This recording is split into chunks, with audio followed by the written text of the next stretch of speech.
Amados hermanos, no sé cuántos de ustedes se acuerdan en su infancia cuando leían algún libro, especialmente los libros de niños, libros de fantasías, ¿no? Que al final del libro, por lo general surgía la famosa frase: y vivieron felices para siempre, ¿no? ¿Cuántos de ustedes se acuerdan de eso? Y es que ha sido la tendencia a través de los años de buscar esa felicidad. Pero de buscar una felicidad que sea constante y que sea permanente y que sea eterna. La Biblia nos presenta en un momento dado un mundo que fue perfecto, donde el Creador encontró que todo era bueno y que todo era para bien.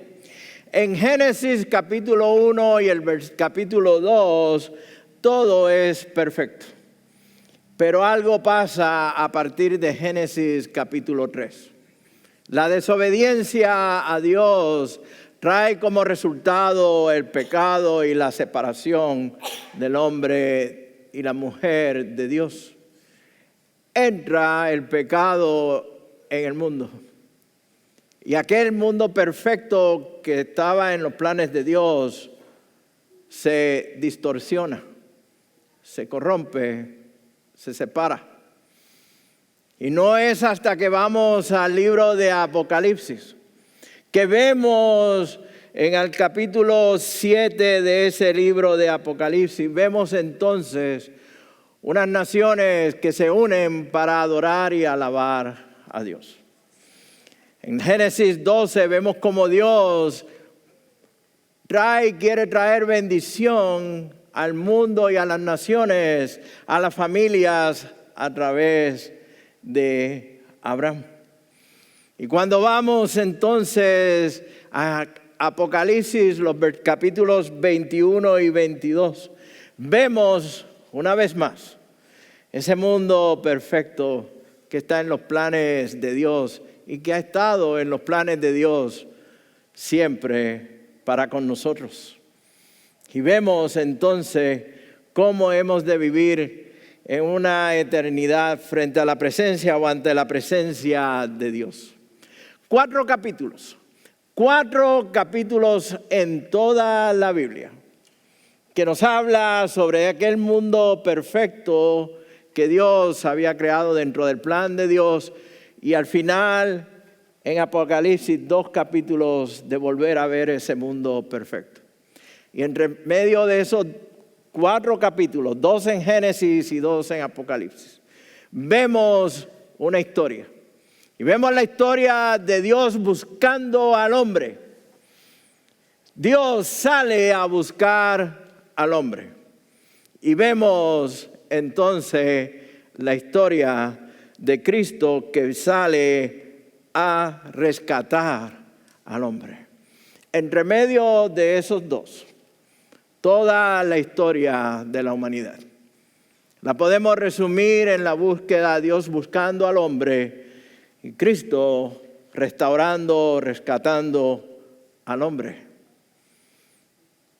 Si nosotros como creyentes, como cristianos, podemos comprender este panorama general de la Escritura, se nos haría más fácil leer y interpretar lo que leemos en cada libro de la Biblia.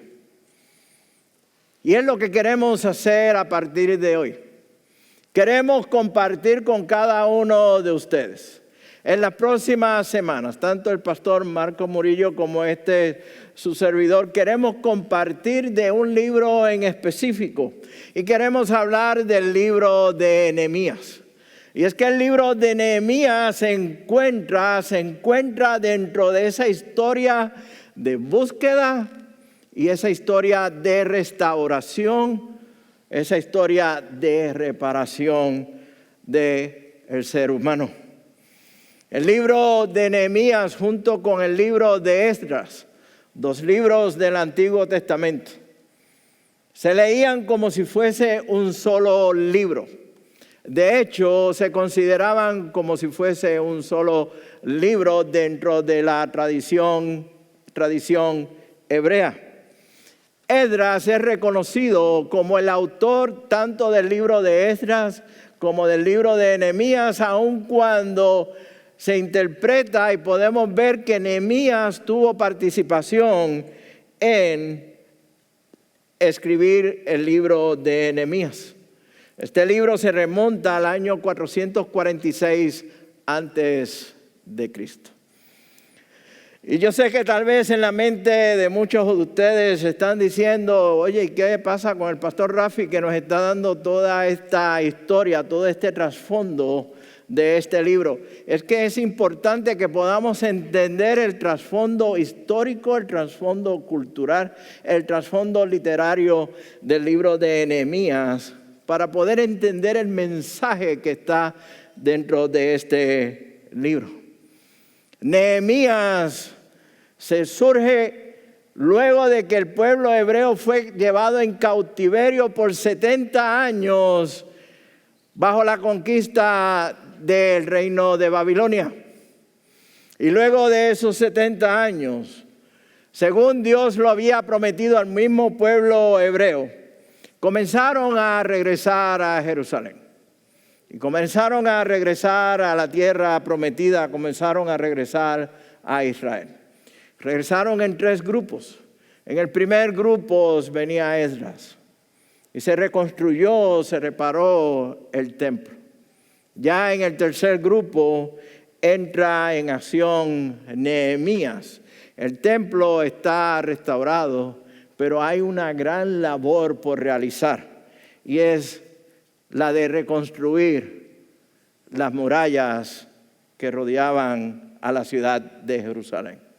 Y es ahí donde vemos a Nehemías. Y quiero hablar un poquito. Quiero mencionar un poco sobre la importancia de estas murallas. Porque muchas veces cuando leemos el libro de Nehemías y hablamos de estas murallas y se mencionan también cuando se hablan de las murallas de Jericó, pues lo que pensamos es pues unas simples murallas, ¿no? Pero tenían un significado muy especial para cada ciudad. Las murallas no solamente eran construidas con un propósito de belleza o de estética, tenían su razón de ser. Las murallas eran un símbolo de fortaleza de cada ciudad, de cada nación. Eran un símbolo de prosperidad, una señal clara ante todos los demás, que la ciudad que era rodeada por esas murallas era una ciudad próspera, era una ciudad importante. Y las murallas de Jerusalén, la historia se remonta a cerca de 1800 años antes de Jesucristo.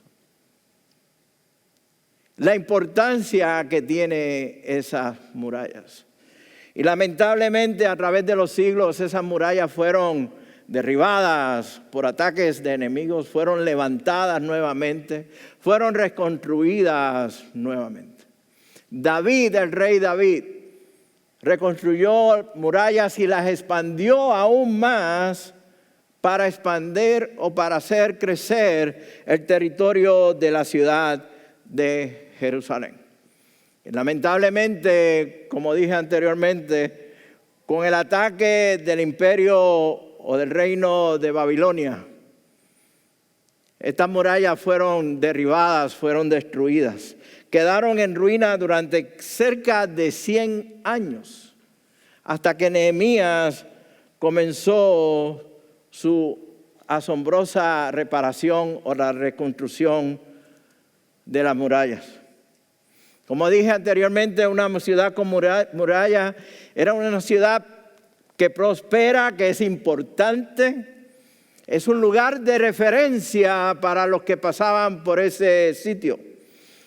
Pero no solamente simbolizaba prosperidad, protección, importancia, pero proveía una protección, una ayuda, una seguridad no solamente para los que estaban dentro de la ciudad.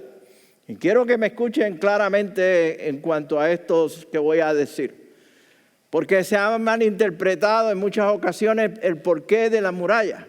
No solamente proveía para protección y seguridad y refugio para los que estaban dentro de la ciudad, pero para aquellos que estaban fuera o llegaban a la ciudad que no eran considerados como enemigos.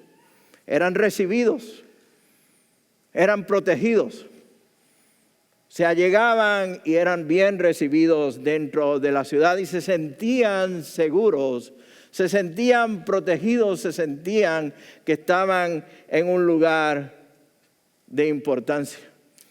Una ciudad tan importante como lo fue Jerusalén,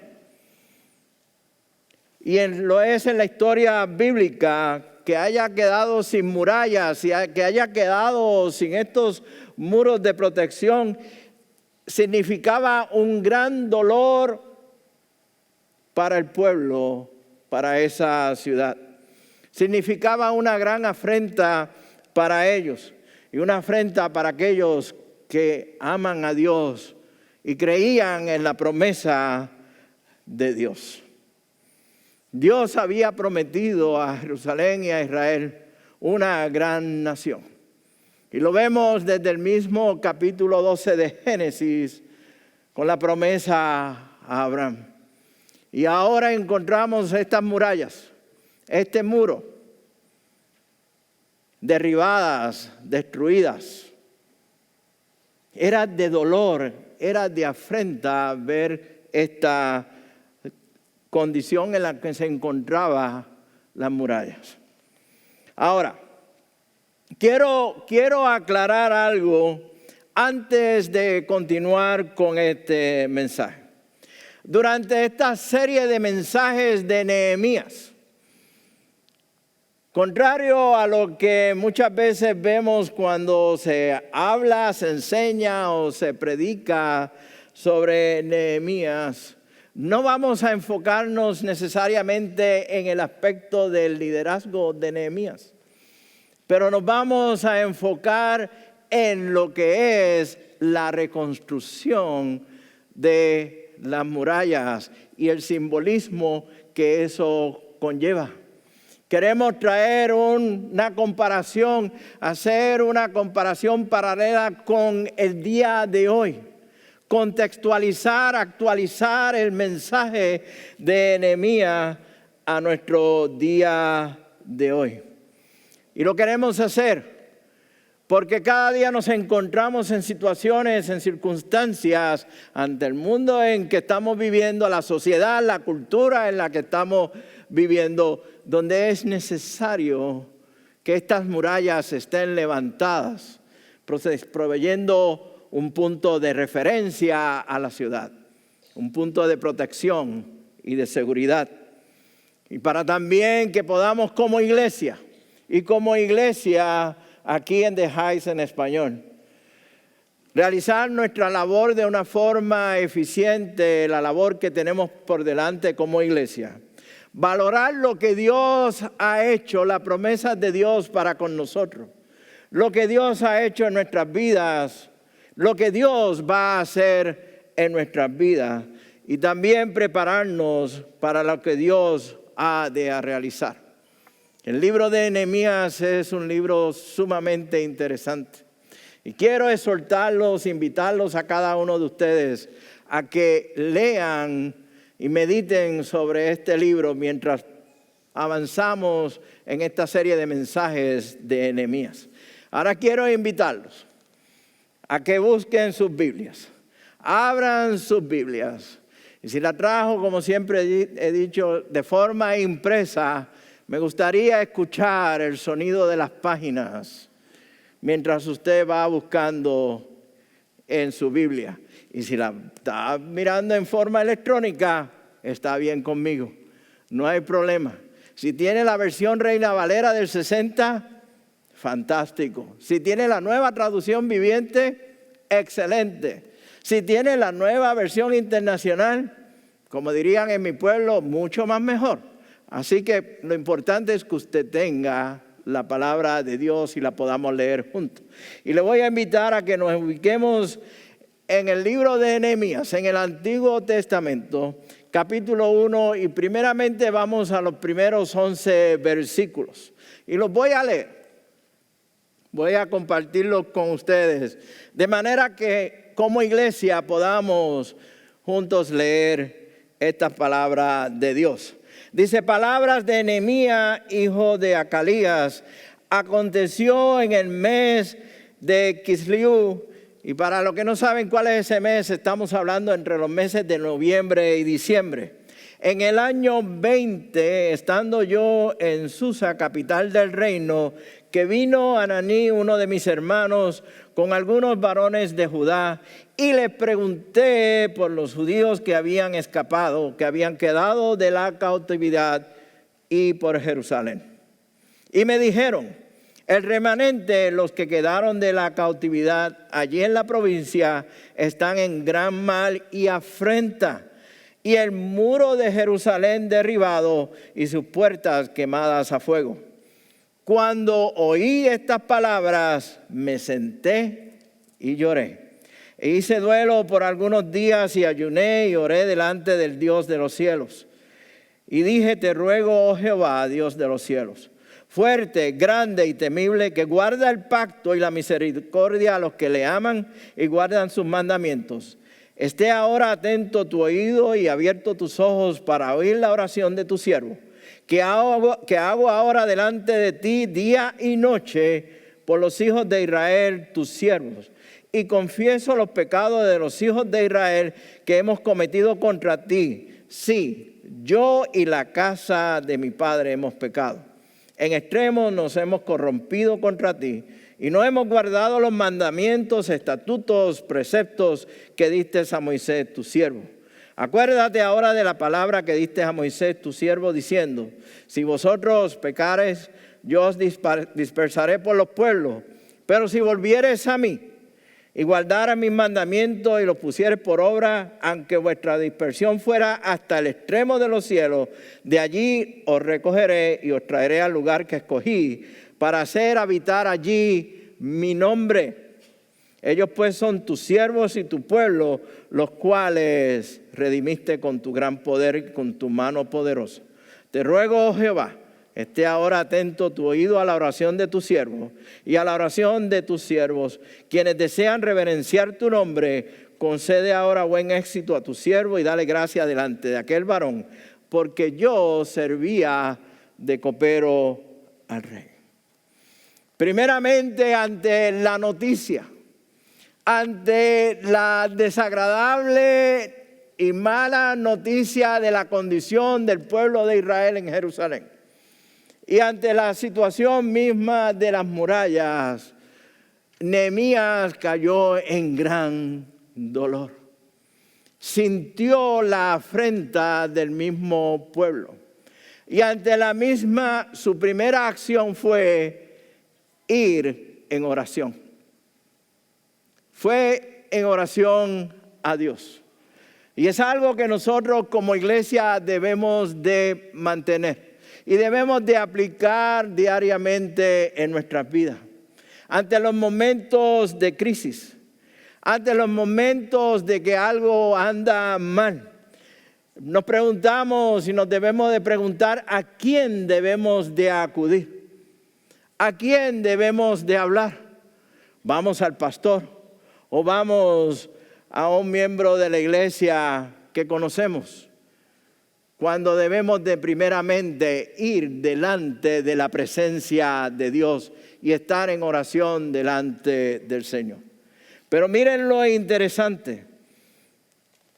Nehemías conocía bien las promesas de Dios para su pueblo, pero también conocía el hecho de que el pueblo había desobedecido a Dios. Entendía claramente cuál era la situación. Nehemías hizo una evaluación, si lo podemos decir así, y entendió claramente lo que estaba sucediendo y pidió perdón, no solamente por sus pecados, pero estaba pidiendo perdón a Dios por los pecados del pueblo. Es una característica de alguien que siente la pasión de Dios por ir y realizar su obra. Mire, cuando miramos la sociedad hoy en día, cuando miramos lo que está sucediendo hoy en día, las estadísticas, los informes, los reportes, las noticias que estamos viendo son alarmantes. Y puedo estar con ustedes varias horas compartiendo cada una de ellas y no voy a entrar en esa parte tediosa. Pero cuando vemos el uso y abuso de drogas y alcoholismo, cuando vemos la violencia de todo tipo, cuando vemos las incidencias alarmantes de aborto, de abandono en los hogares, de la lujuria, de la avaricia, cuando vemos la programación en los medios de comunicación, ya sea por la televisión o por los medios sociales, que nos están bombardeando con programas dirigidos a violencia y programas dirigidos de forma inmoral y que nuestros niños están viendo, nos debe de alarmar. Debe de causar y crear en nosotros una alarma. Y nos preguntamos a quién le corresponde el trabajo. Si le corresponde al gobierno detener esa situación o esas tendencias, o si le corresponde a la iglesia, o si le corresponde a otra organización. El Señor Jesucristo, y ayer estuve compartiendo de este tema en una iglesia en Duncanville, bien claramente nos dijo que nosotros somos la sal y luz de la tierra. No dijo ustedes serán, y no dijo si ustedes quieren ser. Él nos llamó a ser sal y luz de la tierra. Por lo tanto, es nuestra responsabilidad como iglesia de salir al igual que Nehemías y en oración llamar por la restauración, la redención de nuestro pueblo. Mire, a través de los años, muchas cosas han cambiado. Nos dicen que el tiempo ha cambiado y yo lo puedo ver. Nos dicen que las cosas han cambiado, pero de esto yo estoy seguro. El hombre no ha cambiado. La naturaleza pecaminosa del hombre continúa siendo la misma. Y si de eso estoy seguro, estoy aún más seguro que Dios no ha cambiado. El plan de Dios continúa siendo el mismo. El plan de Dios es de buscar y de restaurar. El plan de Dios es redimir al hombre y reconciliarlo con Él mismo. Eso no ha cambiado y no ha de cambiar hasta que Él venga a reinar sobre su creación. Y mi pregunta es, ¿dónde está la iglesia? Y estoy hablando de la iglesia en general. ¿Está la iglesia dividida? ¿Está la iglesia entretenida en sus cuatro paredes? ¿Está la iglesia enojada, confundida, paralizada, escondida? ¿O está la iglesia guardando silencio ante todo esto? Y como dije, estoy hablando de la iglesia en general. Pero si hiciéramos una evaluación sincera y honesta de nuestra iglesia, me pregunto cuáles serían los resultados y si nos sorprenderíamos de los resultados. Y luego de la oración vemos cómo Nehemías acude y utiliza la influencia que él tiene ante el rey, a quien él trabajaba como copero.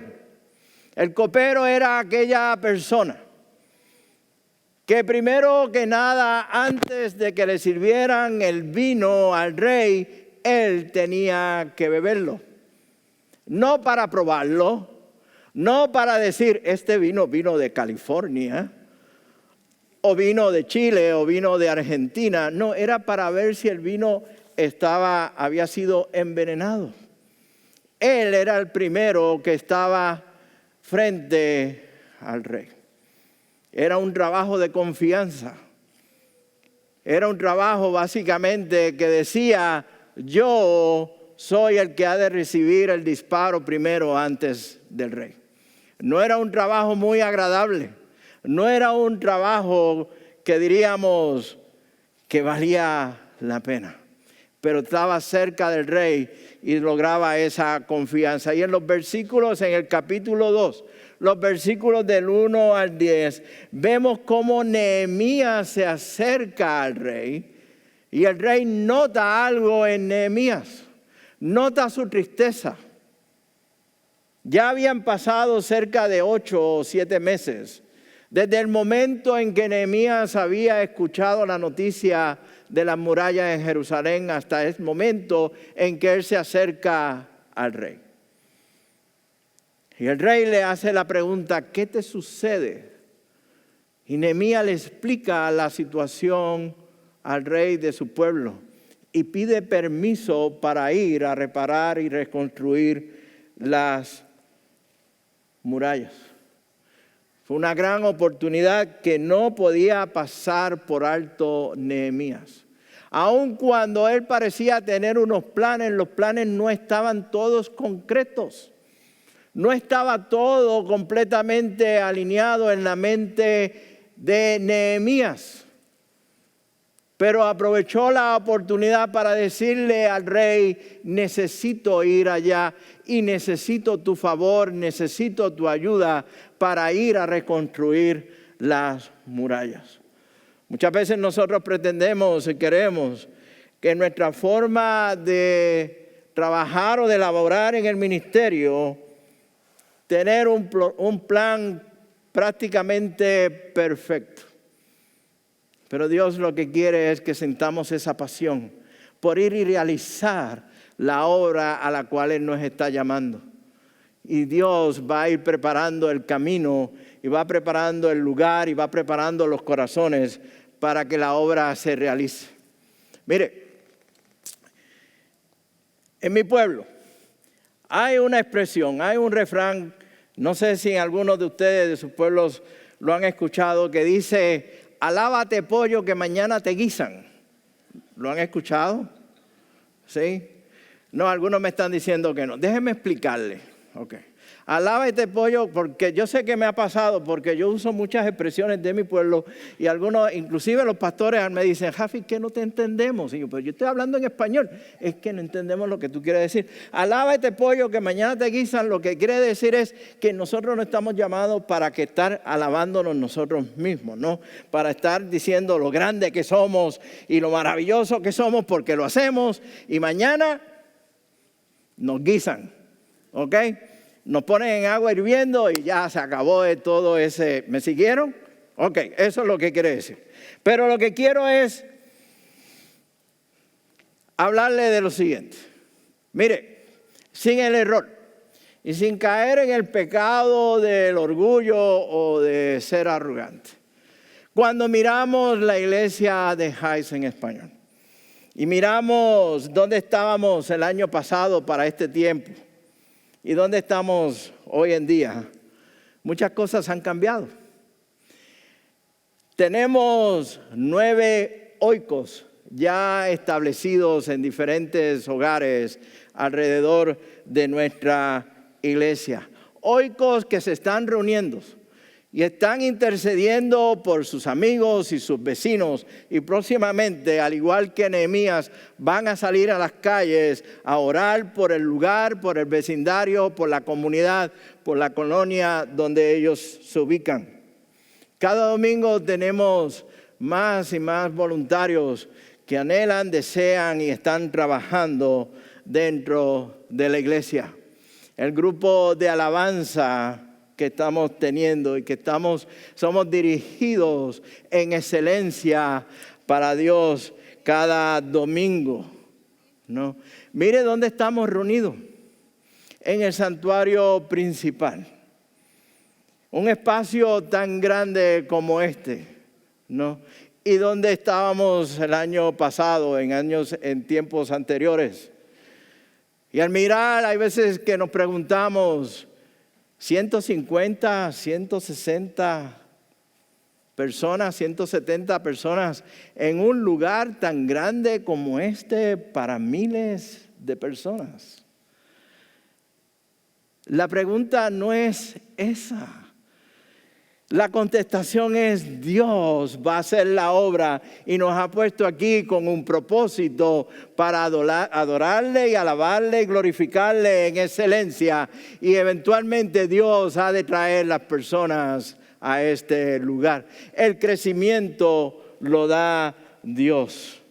Y a ustedes que nos visitan por primera vez, amados hermanos, que pueden decir: wow, qué lugar tan grande, tan maravilloso, tan bonito. Sí, es cierto. Es precioso, es bonito y damos gracias a Dios por lo que Dios ha hecho como resultado de la buena y dadivosa mano de Dios para con nosotros. De la misma manera que Nehemías así lo vio y así se dirigió a reparar las murallas.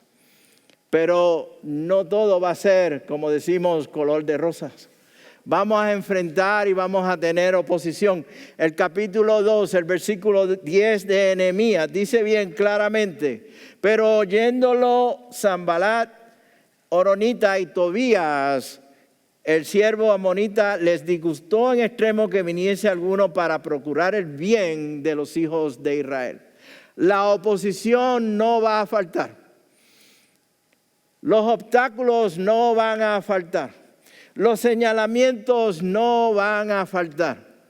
Pero cuando tenemos a Dios Todopoderoso y la mano de Dios dirigiendo la obra de Dios, vamos a salir victoriosos y vamos a hacer y vamos a realizar la obra a la cual Dios nos ha llamado. No van a faltar aquellos que van a oponerse. No van a faltar aquellos que han de señalar o han de criticar. Siempre lo vamos a tener. A través de la historia de la iglesia cristiana siempre se ha dado. Y voy a, en cierta medida, a intercalar un anuncio, pues ya estamos mirando para el próximo año, principios del próximo año, en el programa de capacitación bíblica, dar unas clases de la historia de la iglesia cristiana y que podamos entender cómo la iglesia se fue desarrollando desde el mismo día de Pentecostés hasta el día de hoy. Pero no vamos a estar hablando de la oposición, como dije anteriormente, pero sí vamos a hablar de esta restauración, de esta reparación en las murallas de Jerusalén. Y quiero concluir con 3 puntos en este mensaje de introducción en la tarde de hoy. Primeramente, que una ciudad importante no debe de estar sin muralla. Las murallas significan protección, importancia, cuidado, provisión. Y nosotros estamos como pueblos llamados a edificar y a fortalecer la iglesia, ser esas murallas de esta comunidad, de esta ciudad, que seamos punto de referencia para nuestras comunidades. Segundo, cuando se presentan las oportunidades, se deben aprovechar y cuidar los recursos que Dios nos provee y hacerlo con excelencia. Hacerlo para la gloria de Dios. Y cuando es para la gloria de Dios, todo se debe de hacer con excelencia. Y por último, mire, para nosotros es bien fácil hablar, analizar hasta el cansancio, examinar sobre los problemas del mundo. Podemos estar horas largas hablando sobre eso. Pero realmente lo que necesitamos son personas que hagan algo al respecto, que sientan la pasión que sintió Nehemías. Necesitamos, y escúchenme bien lo que lo voy a decir, necesitamos estar comprometidos de corazón para hacer la voluntad de Dios, de manera de que tengamos el corazón de hacer su voluntad. Y repito lo que acabo de decir. Necesitamos estar comprometidos de todo corazón para hacer la voluntad de Dios, de manera que tengamos el corazón para hacer su voluntad en todo tiempo. Como iglesia, somos esa muralla. Como iglesia, somos ese muro. Somos el punto de referencia en la comunidad donde estamos. Los joicos son ese punto de referencia. Los joicos son esa muralla, ya sea en McKinney, ya sea en Plano, ya sea en Frisco, en Princeton, en Richardson, en Garland, donde quiera que nosotros estemos. Es nuestro llamado para ser sal y luz de la tierra. Y como le decía a la iglesia ayer por la mañana, el pueblo hispano de Dios, este pueblo que está aquí, no solamente es sal y luz de la tierra, pero somos la salsa de esta tierra. Y somos la salsa en todo el sentido de la palabra. La salsa picosita, ¿no? Que le da sabor al asunto, ¿no? Aunque algunos pues no la toleren, pero toleran la otra salsa, la del ritmo, la que le da de verdadero sabor y nos mueve como debe de ser. Por lo tanto, como pueblo hispano levantamos estas murallas. Nosotros somos esas murallas espirituales que somos punto de referencia, como dije anteriormente, a la ciudad, a la comunidad. Somos esa sal, somos esa luz y somos la salsa de Dios en la tierra.